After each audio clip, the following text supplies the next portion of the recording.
시점으로 한 46개 가지고 있고요. 아, 근데 전체 들어간 금액이 정도밖에 안 돼요. 으로 네. 안녕하세요, 미정입니다. 안녕하세요, 버러브라입니다. 안녕하세요. 잭팟입니다. 아우, 반갑습니다. 안녕하세요. 안녕하세요. 네. 네, 오늘 또 귀한 분 모셨는데 제가 이제 사실 뭐 이렇게 촬영이 메이드 돼가지고 되게 설레었어요. 아, 내가 이런 진짜요? 분을 만나보나. 네, 소개 한 번만 좀 부탁드립니다. 저도 걱정 많이 좀 했는데요. 네네. 네. 저는 제 입으로 이렇게 말씀드리긴 뭐한데 화제의 신간이긴 합니다. 화제이신가요? 나는 대출 없이 영원으로 소형 아파트를 산다의 저자 잭팟이라고 합니다. 네. 와. 아, 화제이신가요? 아우, 뜨거워. 이런 것 좀 해줘야지 좀 좋아하는데. 아우, 뜨거워. 아니, 굉장히 근데- 유튜브 촬영을 많이 해보신 것 같은데요? 아니 근데 네. 이게 대출 없이 네. 아파트를 사는 게 가능한가요? 그게 이제 책에 나와 있으니까 내가 여쭤보겠습니다. 네. 그건 이제 나는 대출 없이 영원히로 소형 아파트를 산다. 네. 가능한가요? 네, 가능합니다. 어떤 그리고- 책인가요?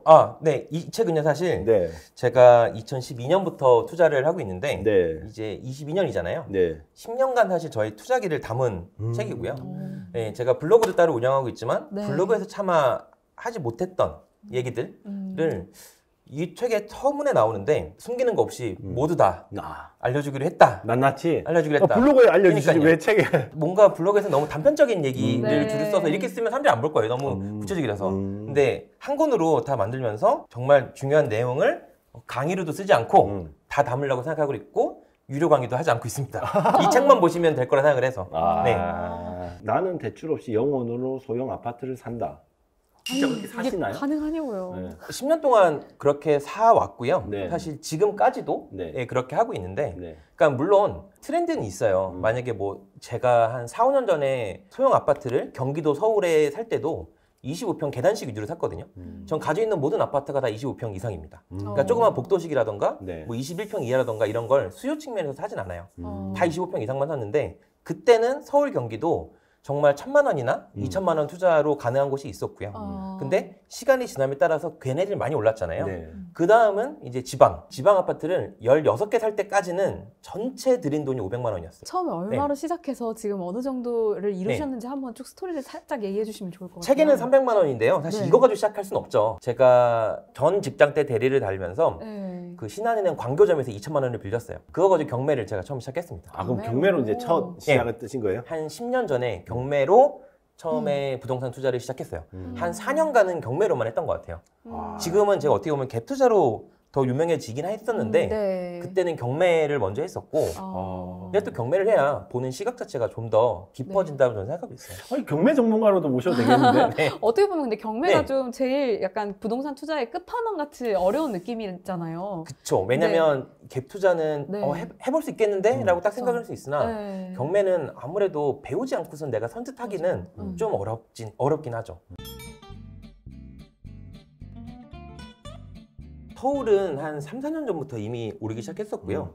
경기도가 오히려 굉장히 주변이, 드라마틱했어요. 주변이 많이 올라. 경기도를 올라간 시점을 그래프를 보시면 20년 3월 네. 코로나 딱 시작 그때부터 시작이었거든요. 경기도는 그러니까 딱 2년 전에만 들어가셨어도 정말 좋은 임대차 네. 3법 네, 그것도 그때쯤 그렇고. 서울 지역에 하기에는 타이밍상 너무 늦지 않았나요? 이런 사람들이 너무 많아요. 그렇다고 해서 내가 여기 실거주를 안 할 수 없는 상황은 아니잖아요. 내가 서울에 살고 싶으면 네. 우리나라 인구의 반 이상은 서울에 있으니까. 네. 근데 기회가 저는 올 거라고 생각합니다. 사실 작년 추석에 대비해서 10%에서 20% 떨어진 아파트 단지 되게 많아요. 서울 수도권에서요? 네, 왜냐하면 그 정도 대출 규제를 많이 했었고요. 네. 근데 그거로 인해서 심리도 무조건 꺾이긴 했고 왜냐하면 워낙 고점 경계감이라고 생각을 하잖아요. 말이 안 되잖아요. 왜냐하면 물가라는 게 뭐 1년에 뭐 10%가 올랐다고 하더라도 1년에 100%가 오른다는 게 아무리 아파트가 네. 그래서 어느 정도 많이 올랐기 때문에 그 시점에서는 약간 떨어지기도 했고요. 네. 그 다음에 이제 윤석열 정권이 들어오게 되면 그 다주택자 중과를 유예를 시켜주는 걸 네네. 원래 공약은 2년이었지만 지금 네. 1년으로 우선 바뀌긴 했잖아요. 그러면 2년이라고 만약에 잡았더라면 다주택자 입장에서는 풀 2년을 딱 보고 지켜보고 있을 거예요. 만약에 상승장이 좀 남아있다라고 하면 바로 내놓지 않고 좀 더 시간을 지켜보다가 맨 끝에 팔려고 하겠죠. 그렇죠. 예전에도 그랬습니다, 이거는. 네. 근데 지금 1년으로 잡았기 때문에 사실 되게 촉박해요. 돈이 필요한 사람들은 초반에 내놔서 빨리 매물이 쌓이기 전에 팔려고 할 거예요. 근데 그런 물건들은 저는 만약에 무주택자나 1주택자 갈아타기 용이라면 정말 금매로 사면 괜찮다고 생각합니다. 공급이 없잖아요. 마냥 기다리시면 안 된다고 봐요. 다만 기회가 한번 올 거라고 봅니다. 부동산 이렇게 사이클을 탄다고 네. 하셨는데 네. 지금 어떻게 보면 이게 꼭대기라서 내려가는 시점이 아닌가라고 이제 네. 한번 여쭤보려고 했는데 네, 저도 어떻게 그래요. 생각하세요? 근데 이게 우리나라만 생각하시면 안 되고요. 사실 미국이랑 다른 이제 해외 나라랑 이게 연관이 되어 있거든요. 작년 같은 경우 우리 그 KB 시세 기준으로 했을 때 네. 1년 상승률이 17%였어요. 전체적으로. 근데 미국의 S&P 케이스 실러 지수가 네. 19%가 올랐거든요. 어. 근데 이거를 보고서 우리나라 그래도 많이 오른 거 아니야라고 생각하시면 안 돼요. 캐나다 지수는 26이 올랐고요. 아. 뉴질랜드 지수는 24가 올랐어요. 걔네 나라에 비해서 사실 오른 게 아니에요. 또한 현재 미국 시점의 부동산 경기는 굉장히 좋습니다.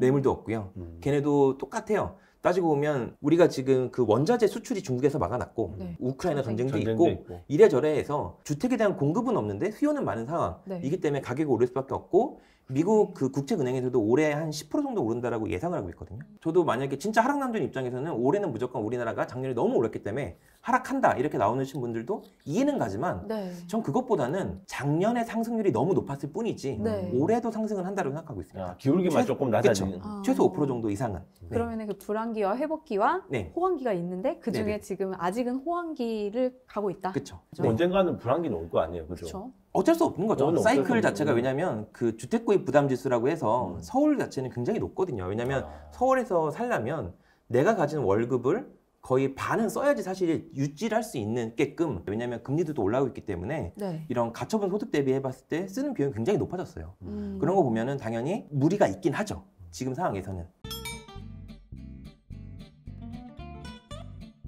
본인의 포트폴리오 자체가 네. 사실 이거 포트폴리오 얘기 좀 뭐하긴 한데요. 수도권에만 만약에 전체적으로 다 모여있다라고 하면 내 자산을 진짜 한 방울에 담은 거잖아요. 네. 이게 수도권 장을 멀리서 지켜본다라고 하면 네. 2008년부터 이제 떨어지기 시작한 게 2012년, 2013년까지 바닥을 다졌다가 음. 그 다음 올라와서 아직까지 있는 거거든요. 네. 따지고 보면 10년이잖아요. 오래 있었네. 그래서 하락론을 외치는 사람이 굉장히 많았던 게 음. 보통 서울의 장은 7년 이상 가지 못한다. 이렇기 때문에 뭐 18년이나 이때 하락한다고 많이 나왔던 거였거든요. 물론 그때 공급이 좀 있긴 했었지만 근데 지방 자체는 네. 방금 전에 말씀드렸던 이렇게 10년 사이클이 아닙니다. 그래요? 왜냐면 수도권이 상승하고 있을 때 지방은 오히려 떨어진 게 굉장히 많았거든요. 네. 특히나 2016년부터 2019년까지 보통 다 떨어졌어요. 광역시는 좀 올랐고요. 울산, 부산 똑같이 떨어졌고요. 나머지 전국 지방 8도는 다 그때 떨어졌고 전체적인 모든 지역에 오르기 시작한 거는 코로나 시작. 네, 20년 2월, 3월 이때부터 오르기 시작한 거거든요. 그러면 지방의 사이클은 이제 시작한 지 2년밖에 안 됐다라고 봐야 되는 거죠. 앞으로 그게 갈 길 멀겠는데? 서울하고 지방하고 사이클이 좀 다르게 다르죠. 흘러간다. 네.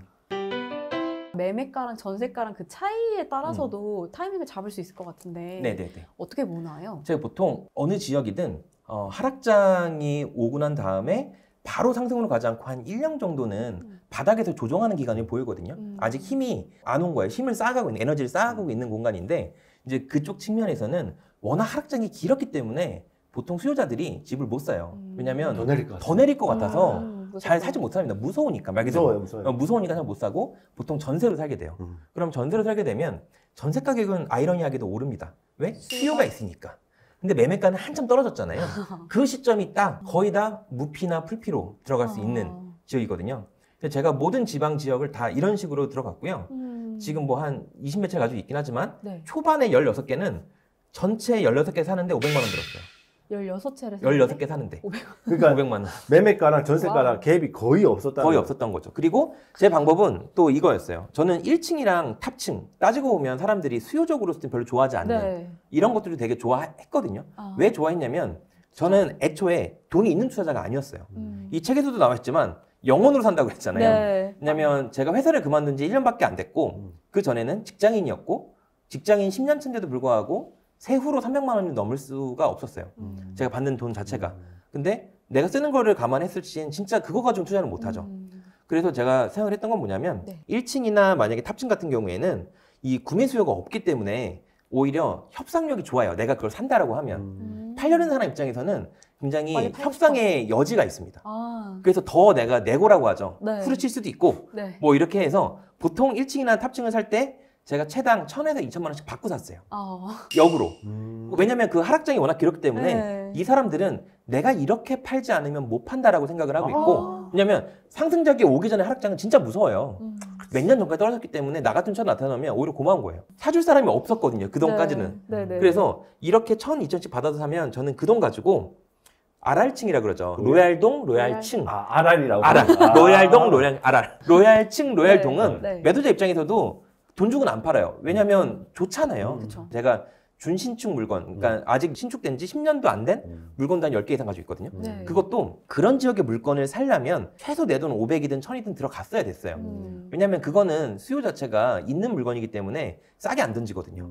그래서 제 전략은 반은 여기서 얻어내고 네. 그 돈 가지고 반은 여기서 투자를 하고 그래서 전체 썬값만 0이 되면 된다 라고 생각을 한 거예요. 똑똑하시다. 그럼 어떻게 보면 이제 네. 개별로 수익을 내고 이거보다는 나는 이제 전체적으로. 전체 바구니에서만 네. 흘러 넘치면 된다. 그렇죠. 전체적으로. 아. 아까와 똑같은 방법으로요. 제가 강남 오피스텔을 5채를 샀어요. 그것도 다 채당 한 2천만 원씩 받고 샀어요. 근데 보통 오피스텔이라고 하면은 보통들은 이제 네. 월세 수익형으로 맞아요. 생각을 많이 하는데 지금 풀피 투자, 갭 투자를 했다는 거는 시세 차익으로 한 수익을 거죠. 얻어가신 거죠. 어쨌든 이것도 제가 나중에 월세로 돌리기 위한 수단이긴 한데요. 네. 그걸 떠나서 오피스텔은 네. 우리나라 상위 입지인 강남이라 하더라도 근 10년간 떨어지기만 했거든요. 매매가 자체가요? 네, 오피스텔에 공급량이 많았고 네. 오피스텔은 처음 시작이 주택법이 아니라 건축법에 따른 상가라고 보셔야 돼요. 주택이 아니니까. 그렇죠. 그 상가는 가격을 매기는 데 있어서 제일 중요한 건 월세. 보통 그 월세의 역산으로 그 네. 가치를 따지기 시작하거든요. 상가는. 근데 이 월세의 수익률이 네. 서울만 하더라도 한 6%, 7%대에서 10년 동안 4.7%까지 떨어졌어요. 강남 아파트가 뭐 몇 배가 올랐어랑은 별개로 별도의 채널이라고 보시면 돼요. 이런 것들은 다 연동되지가 않습니다.